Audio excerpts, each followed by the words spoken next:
bienvenue dans Trésor de Machinima, la nouvelle émission, espérons-le, régulière de la chaîne Les Mondes de Warcraft FR.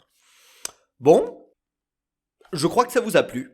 T'as pas perdu ta bonne humeur, t'as pas perdu ta bonne humeur. Alors nous n'allons pas hésiter à continuer, et croyez-moi, nous ne sommes pas près de manquer de sujets, parce que autant de Machinima existants veut dire autant de trésors de Machinima à créer pour en parler. Et aujourd'hui, je suis très heureux et fier de vous présenter un Machinima français dont j'ignorais jusqu'à l'existence il y a encore quelques mois. Car c'est comme toujours, au détour d'un débat sur la scène du Machinima en français avec toi, Oui, qui est là ? et on dit bien en français et pas français, la nuance a son importance, que tu m'as un jour posé ce constat fatidique. Allô ? C'est fou quand même de se dire qu'en français, il n'y a aucun long métrage de Machinima WoW qui existe. Et à moi de te répondre en piochant dans mes souvenirs, eh bien en fait si. Il me semble me souvenir d'un truc assez obscur que j'avais découvert dans le temps. S'en est suivi une intense recherche sur les sites de fans, sur cette plateforme oubliée qu'est Dailymotion, exhumée comme un vieux grimoire de notre passé. Et c'est là que je l'ai retrouvé. Rédemption.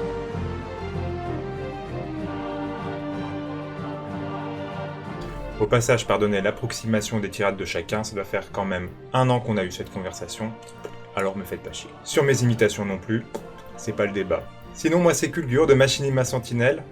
La chaîne d'à côté, encore désolé de squatter ta vidéo, Yann, tu permets ? Je comprends encore moins, je dois devenir fou.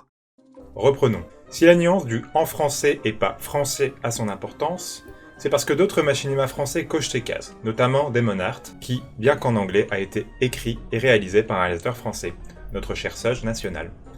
Bon, ce n'est pas un long métrage à proprement parler, car la définition cinématographique est stricte et sans débat, et c'est purement un film qui dure plus d'1 heure. Mais qu'à cela ne tienne, mon bon seigneur, avec ses honorables 55 minutes à l'écran, Rédemption a selon moi ses lettres noblesse dans le genre.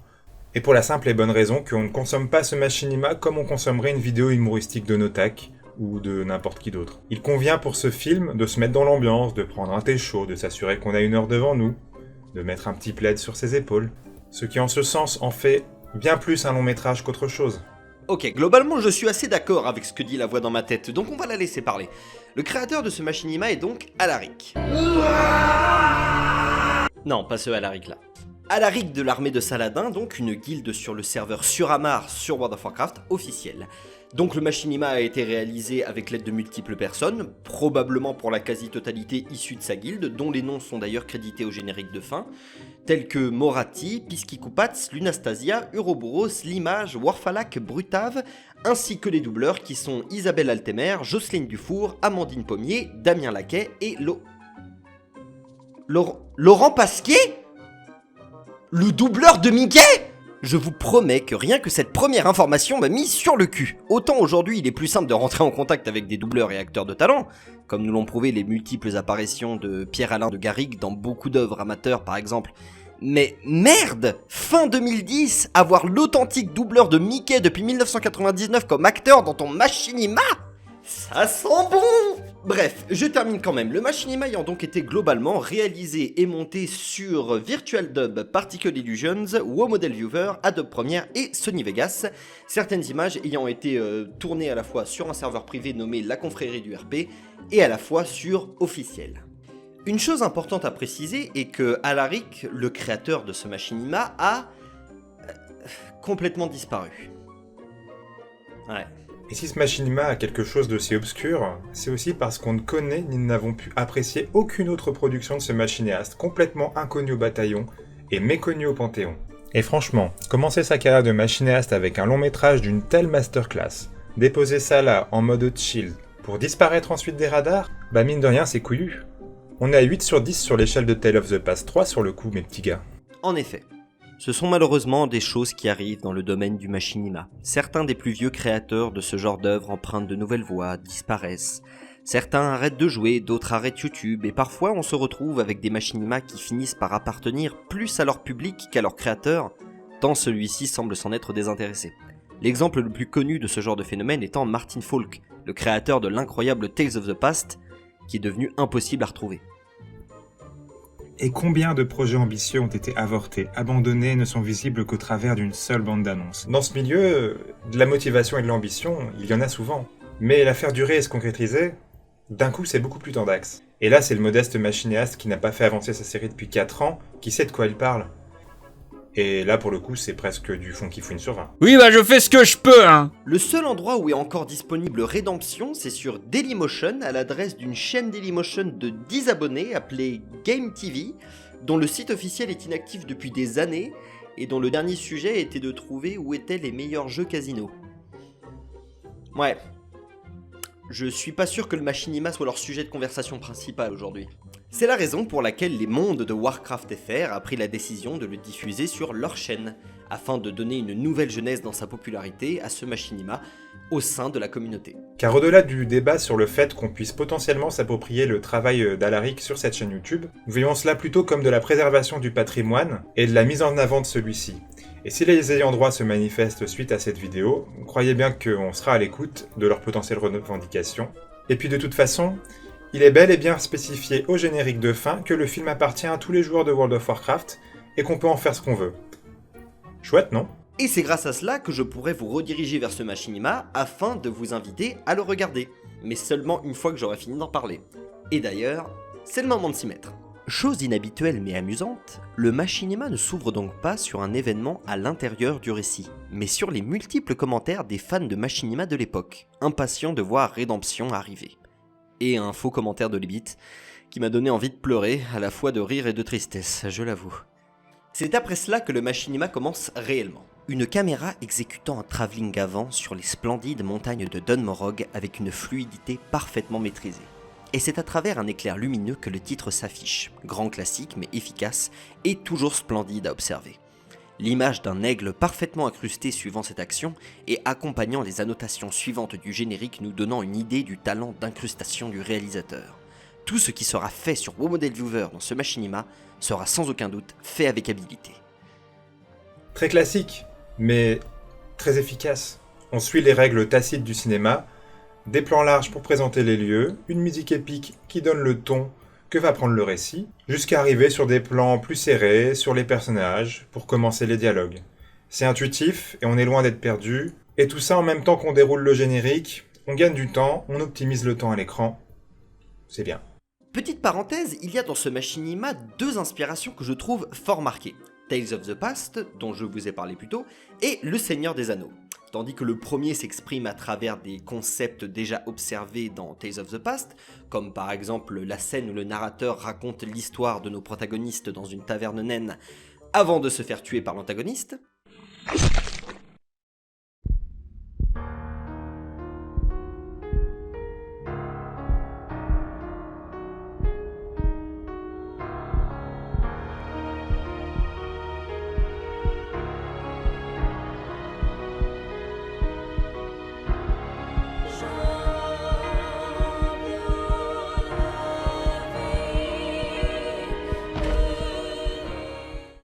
L'autre s'exprime sous forme de réplique du Seigneur des Anneaux, parfaitement adapté. Je dois d'ailleurs penser à demander mon anneau au cousin Bilbon. Jusqu'à notre prochaine rencontre. Roturier, fermier, pas un seul n'est un vrai combattant. Jamais je n'aurais pensé combattre aux côtés de moi. Il faut dire qu'à l'époque, ça peut paraître difficile à imaginer pour les plus jeunes d'entre vous, mais le Seigneur des Anneaux et Pirates des Caraïbes faisaient preuve d'une omniprésence culturelle assez intense sur Internet, plus particulièrement dans la communauté des joueurs de WoW.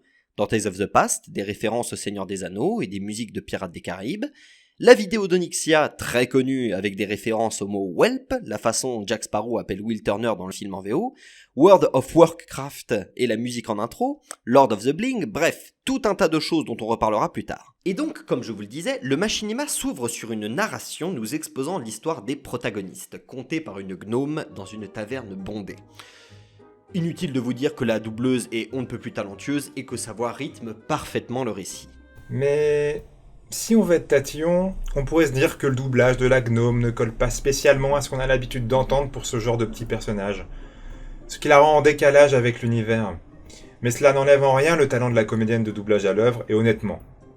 Vous auriez voulu avoir une narratrice à la voix stridente et insupportable, vous ? Arrête d'être con tout de suite ou ça va mal se mettre, hein ? Stop ! Ah, j'avoue.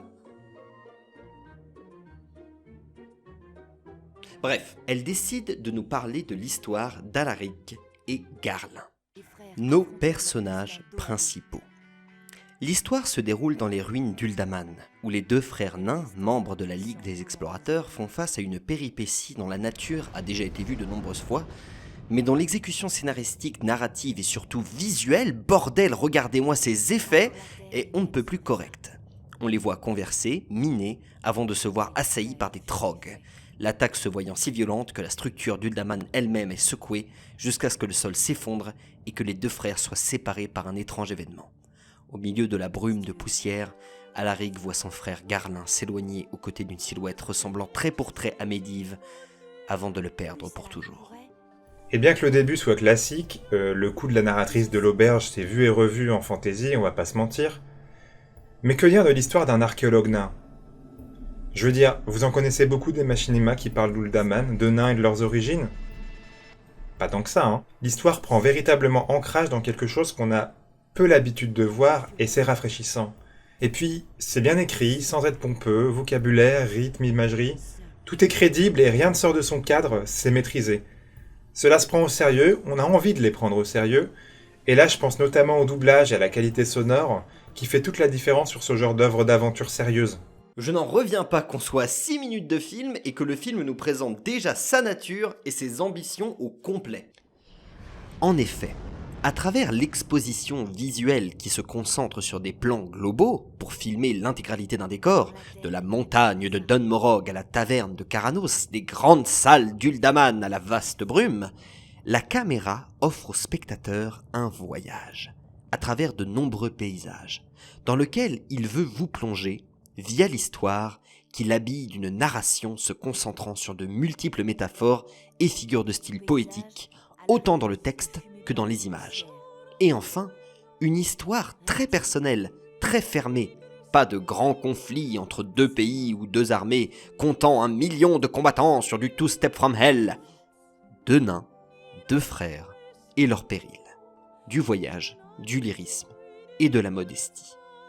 Et le tout par une bande-son bien travaillée qui rappelle par son style les choix musicaux de Tales of the Past. On ne finira jamais de comparer les machinima à Tale of the Past. À quand un épisode là-dessus, du coup ? Pardon, je digresse. Non. L'histoire continue ensuite, nous parlant de la façon dont Alaric a fait tout son possible pour retrouver son frère, allant de Karazhan à l'autre terre, cherchant sans relâche cette avancée perpétuelle vers l'inconnu, exprimée par des poursuites de la caméra sur le personnage. C'est alors que, surprenamment, c'est la fin de la narration. La narratrice met fin à son histoire et se retire, exprimant son affection pour les deux nains et la tristesse de ne plus les avoir en sa présence, quand soudain...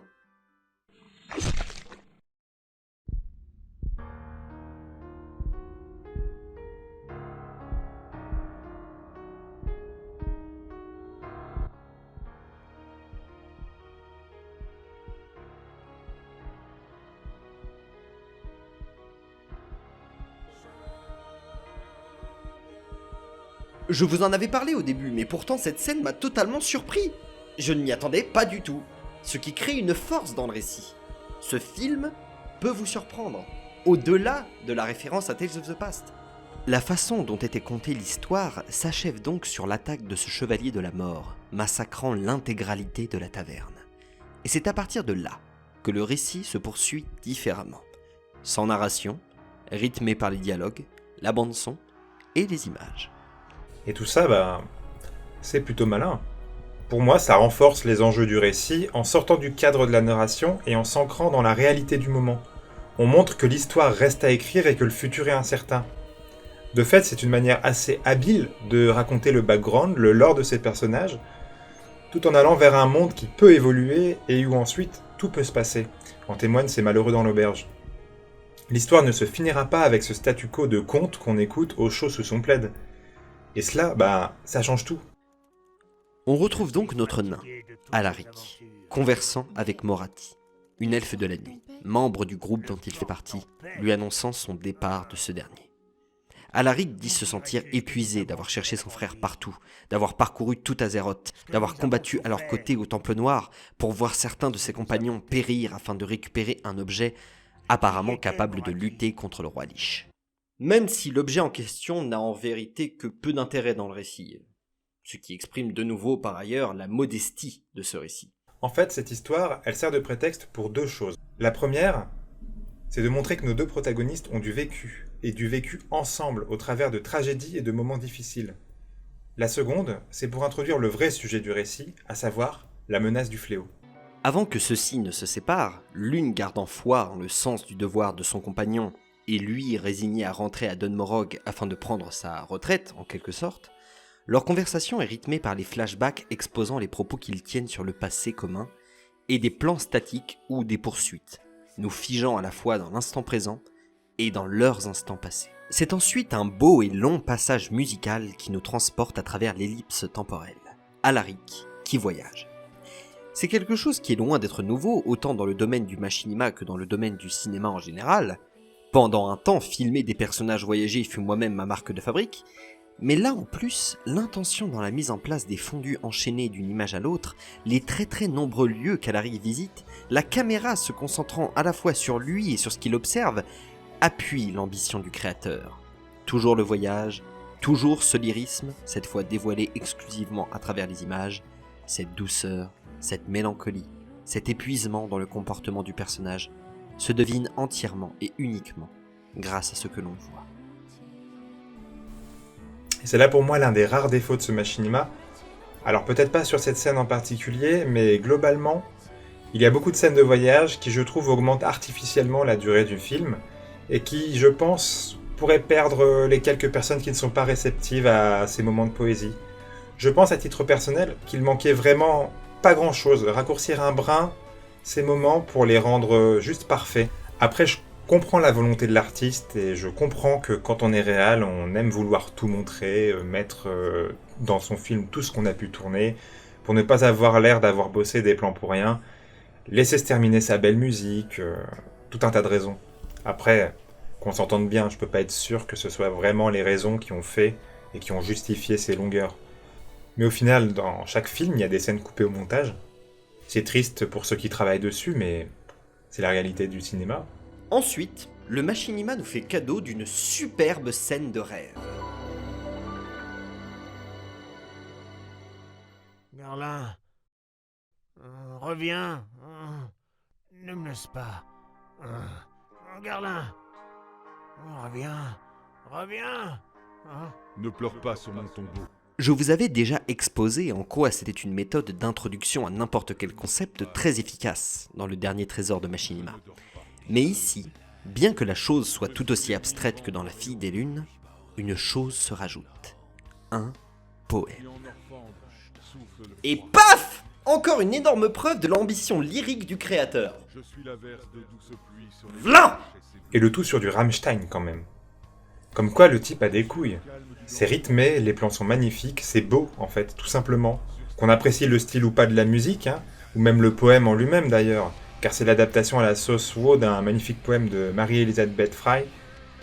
Et quoi qu'on en dise, ça a de la gueule putain. Les poèmes sont une excellente façon de développer plusieurs choses dans un machinima. L'humeur ou le caractère de celui qui le lit ou l'écrit, l'art et la culture du monde d'Azeroth, une morale, une philosophie, beaucoup de choses. La fleur en bouquet fan, et jamais ne renaît. On peut en trouver chez Duren. Et enfin, ils bannissent le vide dans les noires profondeurs et sous les monts. Ainsi naît l'espoir, annihilant la peur, les titans du Panthéon. Chez Rodiraya. Sang et pourriture, région à jamais balafrée. Les seigneurs de fer sans parure pleurent leurs enfants assassinés. Ils tentent tous d'oublier ces moments qui nous désolent, mais ils ne pourront jamais effacer le sang figé sur le sol.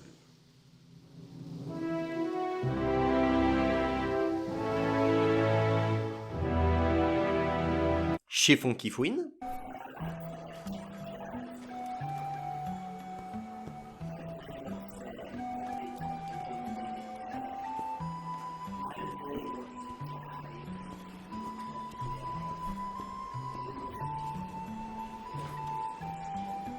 Et chez moi.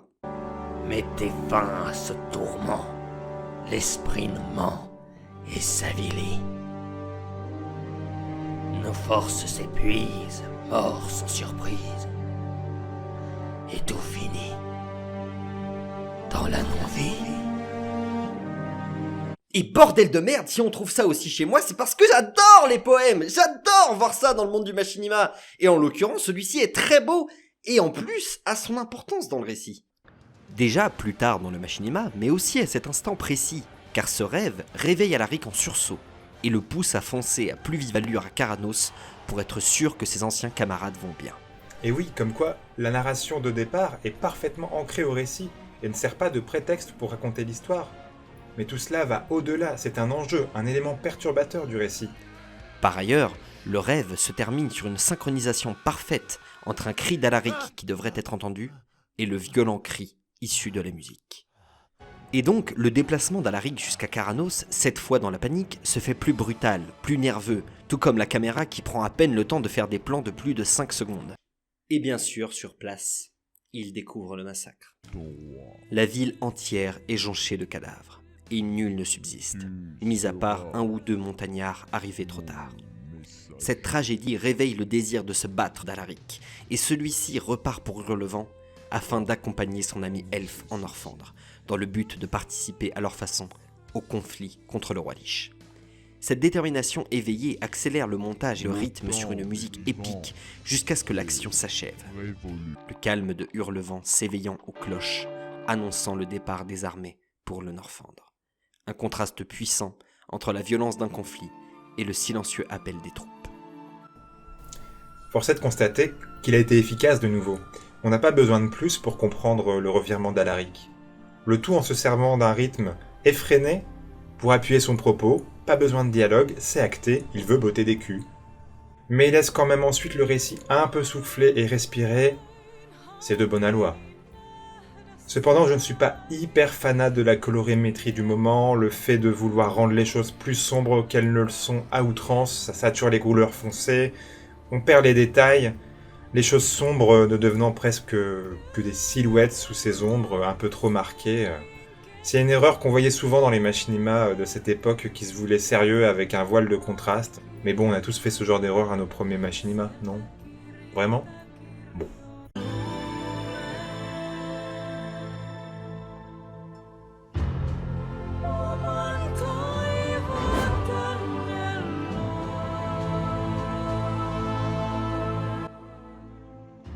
Cette transition phare, parfaitement rythmée sur la musique et cerise sur le gâteau, un passage sur ce drapeau avec un effet sonore intercalé.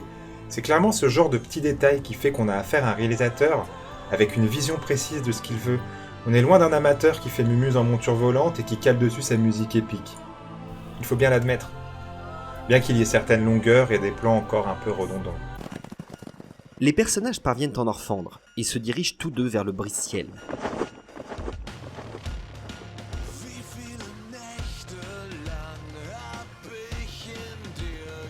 Wow, encore du rock allemand. Décidément, c'était une autre époque, les années 2008-2009. On est passé à 2 doigts de la tectonique quand même. Enfin, pardon, je t'ai interrompu. Mais non. Le brise-ciel, la canonnière de l'Alliance lançant un assaut sur la couronne de glace. Après une réunion entre tous les membres de leur groupe, prêts à passer à l'attaque, et un dialogue entre Alaric et le commandant du brise-ciel que j'ai très envie de clipper.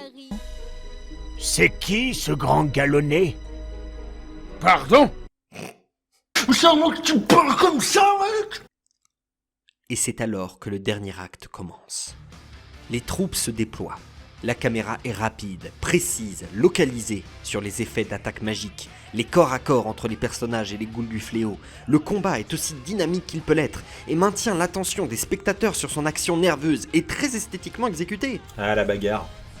C'est tout ce qu'on aime en fait. Et là, avec une mise en scène sobre, on se base vraiment sur ce que le jeu a à offrir en termes d'effets visuels, sans en rajouter plus. À travers une splendide incrustation réalisée avec une habileté admirable, les morts-vivants du fléau approchent en masse trop importante pour le groupe, qui, conscient de leur infériorité, battent en retraite. Fuyez, pauvre fou! Une nouvelle preuve de la modestie du récit. Et c'est à ce moment-là que l'antagoniste survient. Évidemment, à ce moment-là du récit, la quasi-totalité des spectateurs ont déjà compris que, d'une manière ou d'une autre, le chevalier de la mort, c'est Garlin, et que c'est lui qu'ils s'apprêtent à affronter. Mais finalement, oui et non. C'est en fait l'âme de Garlin, placée dans le corps d'un combattant elfe mort-vivant. Une chose qui est totalement cohérente par rapport au lore, mais qui reste un choix aussi inhabituel que particulier. En fait, ce qui fait qu'un chevalier de la mort est un chevalier de la mort n'est pas spécialement le fait de maîtriser la nécromancie, de servir le fléau, ou même d'avoir une grosse armure de saronite. L'essence et la définition première d'un chevalier de la mort, c'est le fait d'user d'une âme extraite d'une manière ou d'une autre pour animer un corps décédé. Et c'est au final quelque chose de très récent et intrinsèquement lié au fléau et à Arthas que de lier une âme au même corps qu'elle avait avant sa mort. Mais les premiers chevaliers étaient bel et bien des orques démonistes du Conseil des Ombres de Gul'dan, morts et dont les âmes avaient été implantées dans le corps de chevaliers humains. Et c'est là même que la référence de Théron Fiel-Sang au début du film prend toute son importance. On est clairement sur ce mode opératoire méconnu et oublié, effacé par le sensationnalisme du fléau actuel, qui mise sur l'impact psychologique de relever des morts avec leur tête et leurs souvenirs.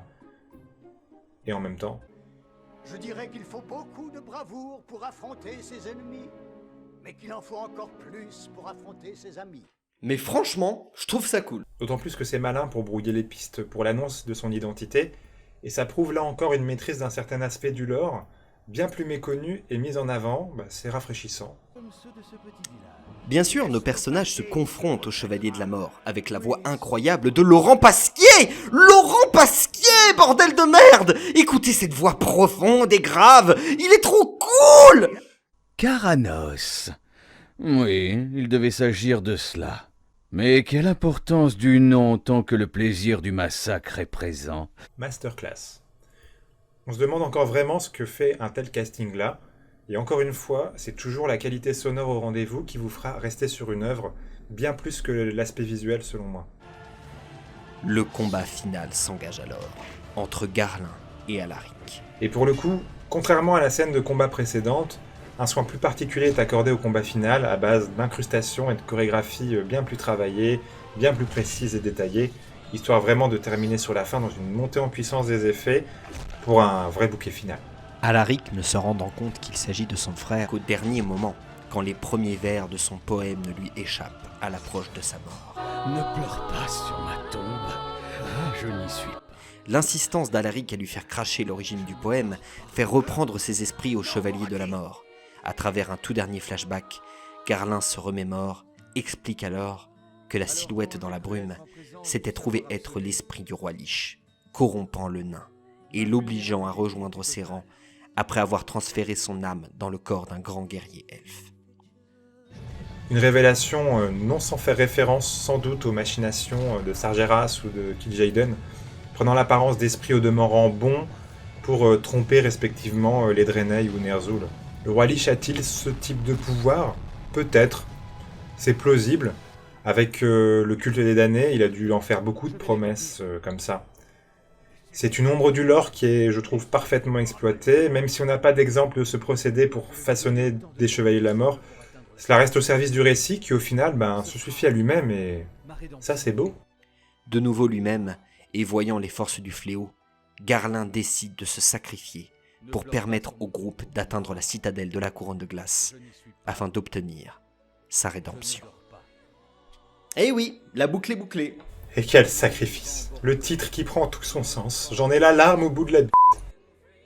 Alaric, ne pouvant se résoudre à voir son frère mourir, décide de l'accompagner dans ses derniers moments et de combattre à ses côtés, à travers cette scène incroyable où ils s'avancent tous deux vers le fléau en récitant le vieux poème de Garlin, jusqu'à faire face côte à côte pour la dernière fois dans cet ultime combat. Une fin logique, belle, impressionnante, mémorable. Je suis dans le chant des oiseaux, dans la beauté autour de toi. Ne pleure pas sur ma tombe. Je ne suis pas. Je ne meurs pas. Et bordel, ce machinima mérite qu'on se souvienne de lui. Et je suis pour ma part persuadé que beaucoup l'ont vu en leur temps sur Volteca et l'ont tout simplement oublié, mais c'est à ça que sert ton émission. Le voyage nous a emmenés dans tant de lieux à travers cette aventure, nous a exposé à tant de lyrisme, de poésie, de belles narrations, de puissance, impactant avec force nos émotions, le tout malgré la modestie d'une simple histoire sur deux frères nains, l'un cherchant à retrouver l'autre. Une histoire simple qui a le mérite d'avoir un début et une fin.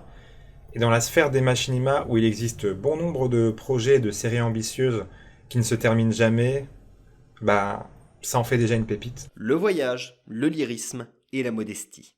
Et si c'était bel et bien les intentions du réalisateur, eh bien, on peut dire qu'il a bel et bien réussi son coup. Je vous invite vraiment à aller voir cette œuvre puissamment déchirante. Et puissamment déchirante, mais pourtant qui est si simple. Une histoire si simple, parmi toutes les autres histoires qui créent cet univers qu'est le monde de World of Warcraft. Et qui montre également que nos machinastes francophones sont parfois, même souvent, capables de faire des machinima bien plus puissants que ceux des anglophones. Et je vous remercie beaucoup d'avoir regardé et je vous donne rendez-vous pour le prochain trésor de machinima et la découverte d'un nouveau machinima.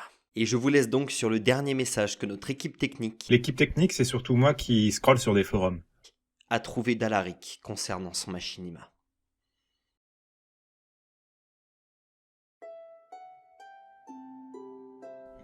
Je crois que je me dois dorénavant de prendre la parole et d'apporter mes réponses à toutes les remarques, nombreuses et dans l'immense majorité constructives. Tout d'abord, je remercie tous ceux qui ont un mot gentil et apparemment apprécié ma vidéo. Je suis même sacrément surpris que certains d'entre vous aient eu une petite larme à la fin, bien que j'ai effectivement tout misé sur cette dernière scène. Il y a donc 1 an et demi, je me suis imaginé cette scène finale, celle de 2 frères de clan face à l'insurmontable. Je trouvais que ça le faisait méchamment bien, que ça clôturait bien l'histoire de mon perso principal du jeu, et que c'était assez épique à mon goût. Je me suis donc mis très doucement en marche, et la réalisation a connu beaucoup de périodes inégales. J'ai eu plusieurs mois où je n'arrivais à rien et n'avançais pas, et d'autres mois où le projet était à la vitesse supérieure. Mais au bout du compte, nous voilà avec une vidéo de 55 minutes. 55 minutes. C'est clair que c'est long. Je comprends bien ceux qui estiment la durée de rédemption rébarbatif. J'avoue que je n'ai vu que très peu de vidéos WoW dépassant les 20 minutes en entier. Cette durée vient en effet des nombreuses scènes de voyage. J'avoue que c'est là ma plus grosse erreur. Ça voyage beaucoup dans ce film et je me suis laissé prendre par l'envie de mettre en image des musiques que je trouvais magnifiques. Je me suis laissé griser, c'est tout. Un écueil à éviter par la suite, c'est certain. Bien que je sois certain que si l'on se laisse aller doucement à la narration, tous ces voyages apportent quelque chose, mais c'est vrai que j'aurais dû raccourcir un peu la scène du port. C'est vrai que là, c'est clairement trop long à commencer. Certains d'entre vous trouvent que c'est trop lent et l'intérêt est limité pour la première moitié.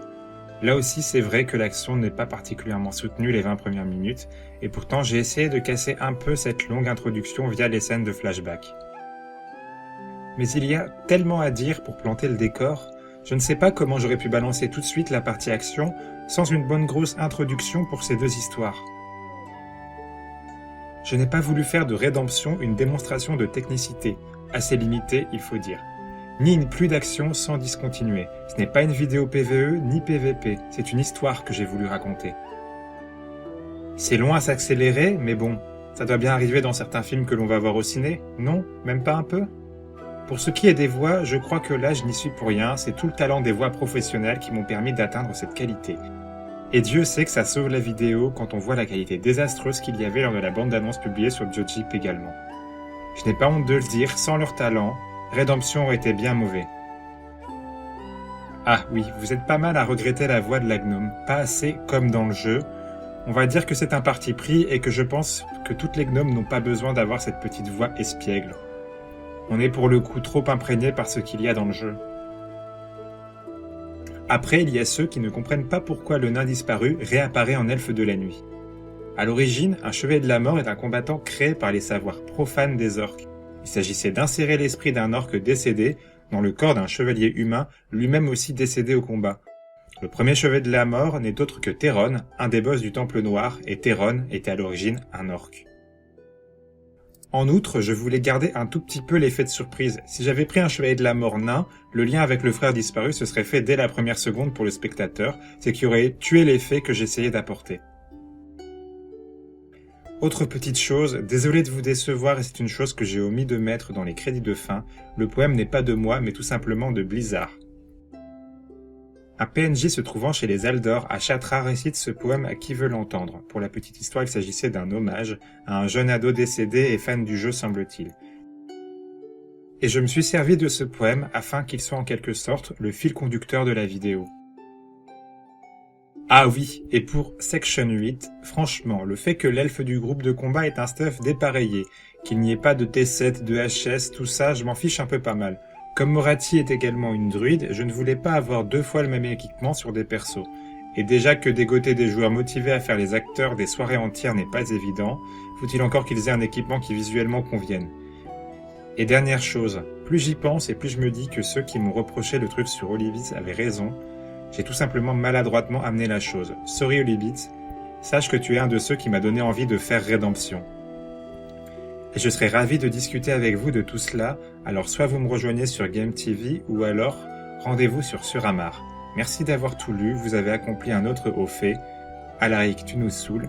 Et pour la suite, c'est franchement pas prévu avant très longtemps. Encore merci à tout l'intérêt que vous portez à ma petite création. PS, Juggernaut, tu as on ne peut plus raison, la série Tale of the Past est indéboulonnable de sa place de leader. C'est évident, ma vidéo n'avait pas pour but d'être un concurrent, vraiment. Mais quand je vois que certains comparent mon travail à celui de Martin Fletch, et parfois même le placent devant, j'avoue que ça m'en colmate une trouée. Merci à vous tous d'avoir vu cette vidéo et d'avoir eu un avis dessus. Je le répète, cette histoire est la mienne, mais la vidéo est la vôtre. Faites-en ce que vous voulez.